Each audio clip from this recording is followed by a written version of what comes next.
magluto kog Arabic food, roast bukhari with chicken ini siya. So, ang chicken na siya. Wala ba? Actually, nagisa sa og sibuyas, tapos gibutang ang carrots, tapos gibutangan magic sarap. Gibutan ako magic sarap. Actually, kay di man kayo anuhan ako amo. So, gibutan na ako magic sarap.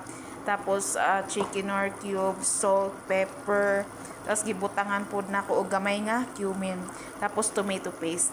Tapos, ang kamatis, dako nga kamatis, ako siya gihiwa-hiwa gamay. Tapos, gi-blend na ako. Mao ako gisabaw. Tapos, gibutan na ako gamay tubig. So, mao na siya. Tapos, maluto niya ang manok. Taura na sa nato. Kuhaon ako na siya ang manok.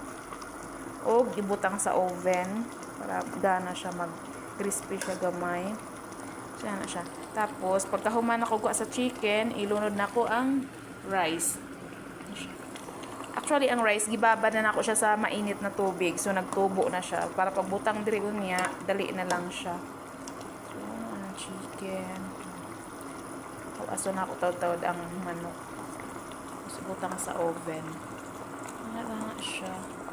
So, yummy. Ganahan ako amoy ni. So, mauna ko diya request. So, daghag manok actually.